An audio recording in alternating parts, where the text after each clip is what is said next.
Déclaration du président élu Maurice Kamto du 3 avril 2020 sur la défaillance de M. Paul Biya, président de fait de la République du Cameroun.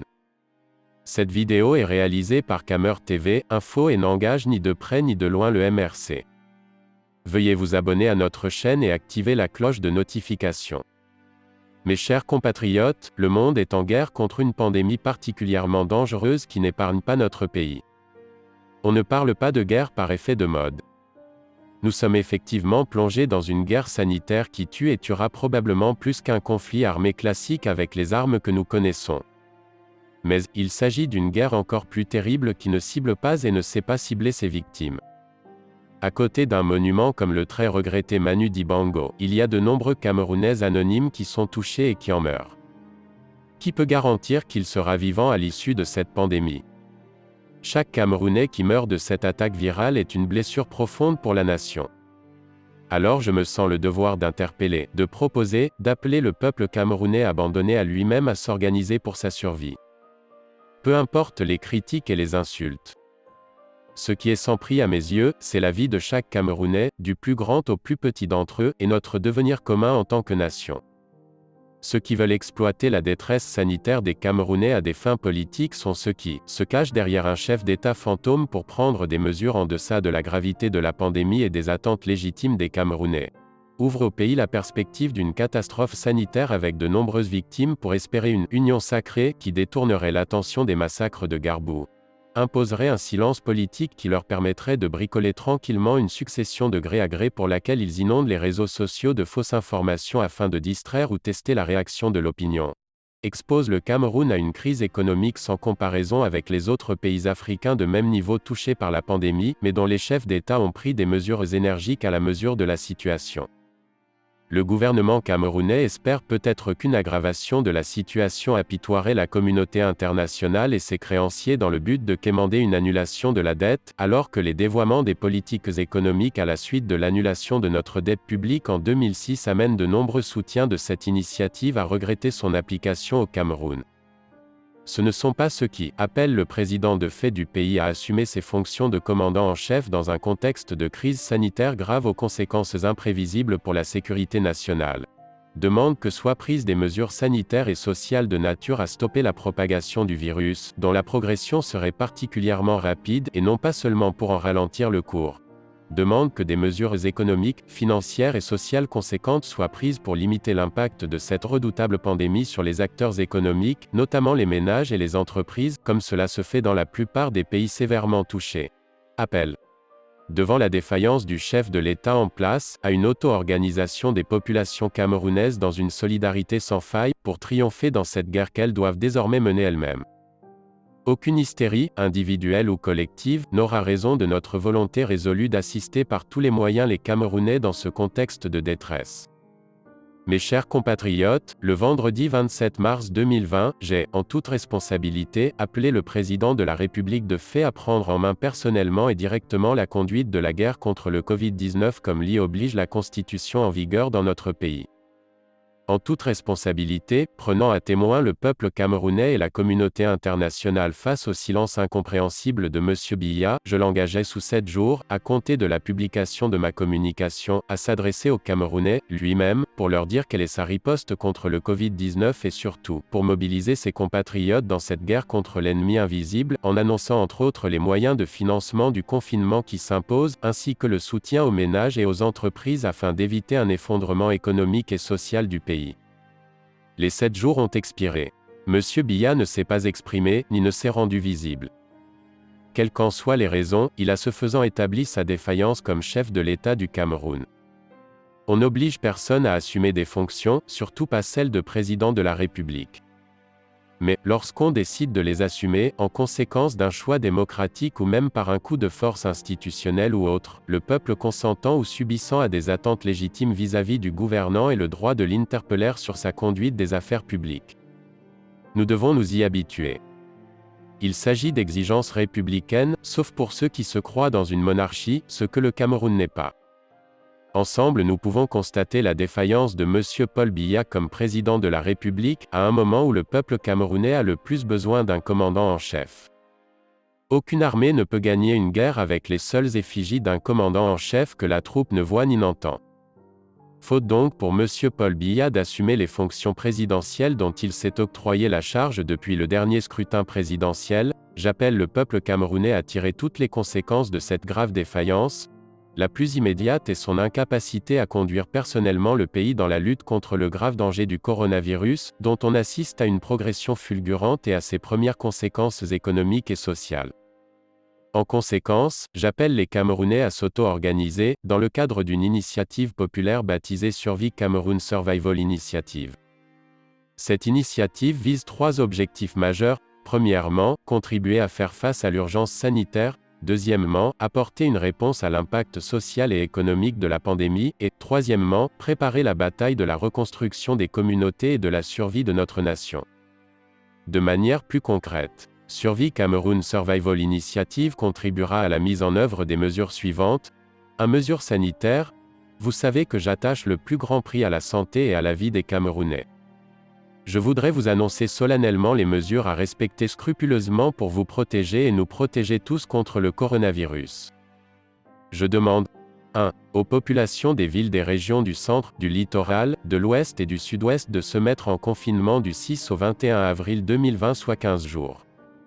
En restant chez vous, vous réduisez significativement le risque de vous infecter et de contaminer les autres.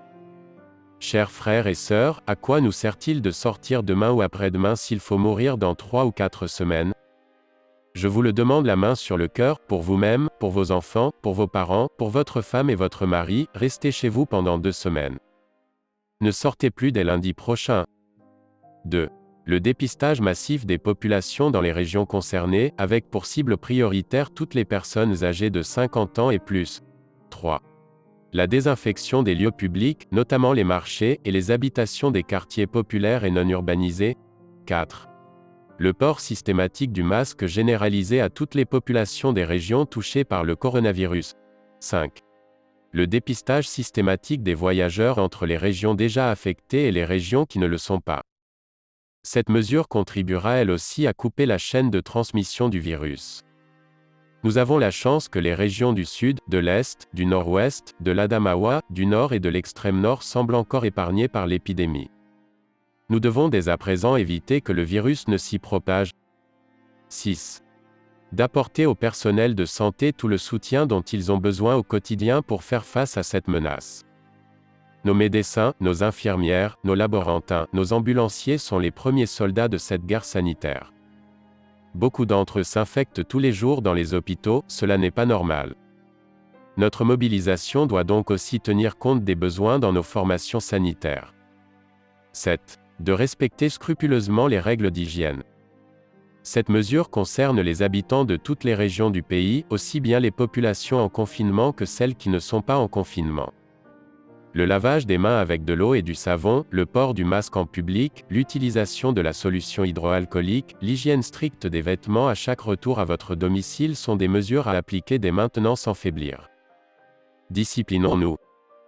Chacun de nous doit faire un effort pour se protéger et protéger les autres. 8. Bien sûr, je sais qu'il n'est pas facile de rester à la maison alors que l'on doit aller chercher de quoi manger chaque jour.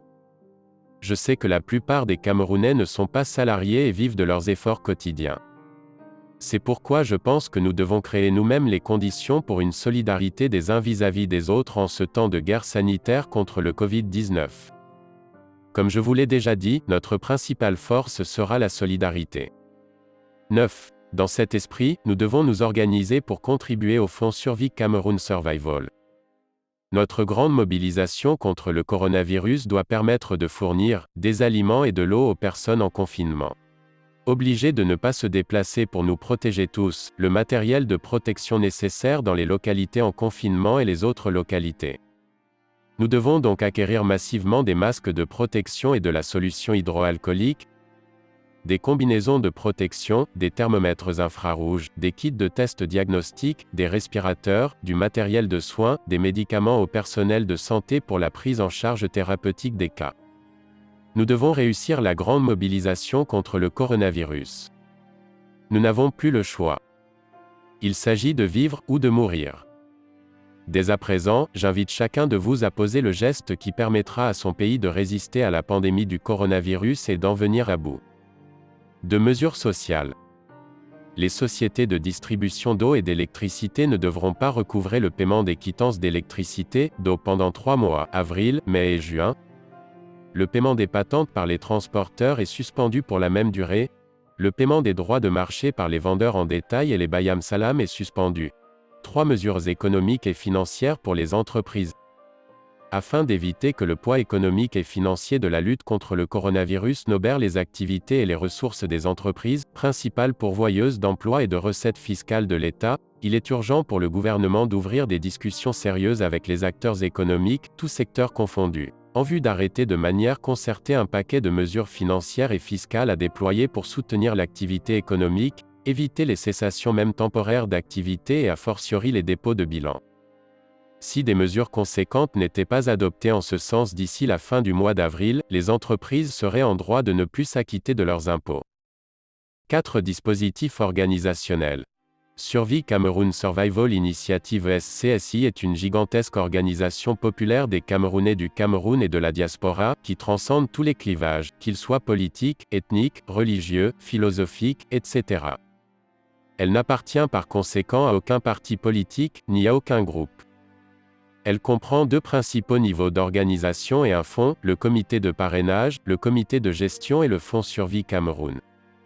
Le comité de parrainage est composé des personnalités camerounaises et étrangères de tous bords, qui par leur notoriété, leur expertise ou leur engagement social peuvent donner une grande visibilité nationale et internationale à cette initiative citoyenne, et favoriser l'appui d'États, de personnalités nationales et étrangères, d'entreprises et d'organisations du secteur non gouvernemental dans la lutte de survie engagée par le peuple camerounais contre le Covid-19.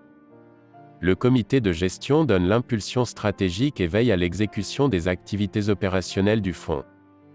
Il assure la collecte des fonds et la gestion de l'initiative à travers la mise en œuvre effective des mesures sanitaires, sociales et autres arrêtées dans le cadre de la SCSI. Il comprend le sous-comité santé et le sous-comité social, le fonds Survie Cameroun Survival Fund.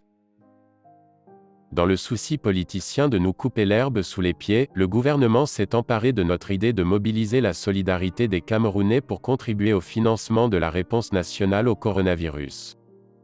Agissant dans la précipitation, il a créé un fonds national de solidarité avec une dotation d'1 milliard de francs CFA. C'est une moquerie vis-à-vis du peuple camerounais, comparé aux besoins réels du pays dans cette guerre sanitaire, et aux efforts de pays africains de niveau comparable tels que le Sénégal et la Côte d'Ivoire, au demeurant moins touchés que le Cameroun par le Covid-19. C'est aussi un révélateur de la faillite financière de l'État camerounais.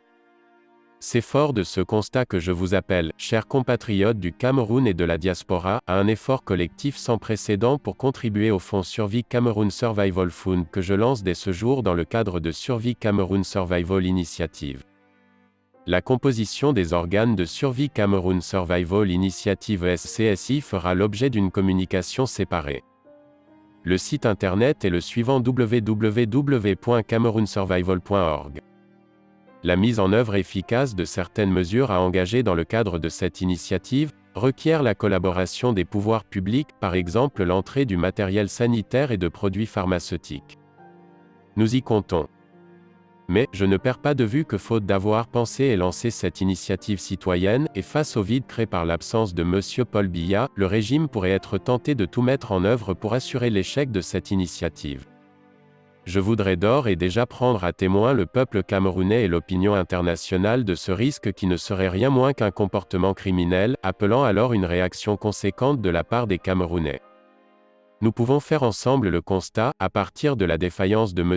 Paul Biya dans ce moment de crise grave, où, en tant que chef de l'État en fonction, sa présence est plus que jamais requise pour conduire personnellement la guerre contre le Covid-19, d'une possible incapacité du président de la République dans les conditions prévues par la Constitution. Je ne puis écarter que M. Biya tente là une manœuvre politicienne dont il est coutumier, laisser répandre la rumeur de sa propre mort pour essayer de tester la réaction des Camerounais afin de revenir afficher sa forme physique et narguer ses compatriotes, sauf que ce serait une très grave désinvolture au regard de l'impératif de sa présence dans la situation dramatique dans laquelle se trouve le pays. Mais si, dans les 7 jours suivant la publication de la présente déclaration, le président de facto du Cameroun n'avait pas donné une preuve physique de ce que c'est bien lui qui est aux commandes de l'État, nous nous trouverions dans l'obligation d'engager les procédures juridiques adéquates pour obtenir le constat, par les instances compétentes, de la vacance présidentielle et ses suites constitutionnelles. Je me réserve le droit d'appeler à de mesures plus radicales. Mes chers compatriotes, notre survie en tant que nation et en tant que peuple est en jeu. La situation sans précédent dans laquelle nous nous trouvons appelle un sursaut à la hauteur des défis. Le peuple camerounais n'a pas d'autre choix que de prendre en main son destin afin de donner une chance à sa survie qui est en cause. Je vous invite donc tous, une fois de plus, à la discipline, au strict respect des mesures préventives édictées et à l'implication sans réserve de tous dans l'accomplissement de la mission collective qui est la nôtre. Travaillons à prendre notre destin en main. Fait à Yaoundé le 3 avril 2020 le président élu. Professeur Maurice Kamto. Cette vidéo est réalisée par Camer TV et n'engage ni de près ni de loin le MRC. Veuillez vous abonner à notre chaîne et activer la cloche de notification.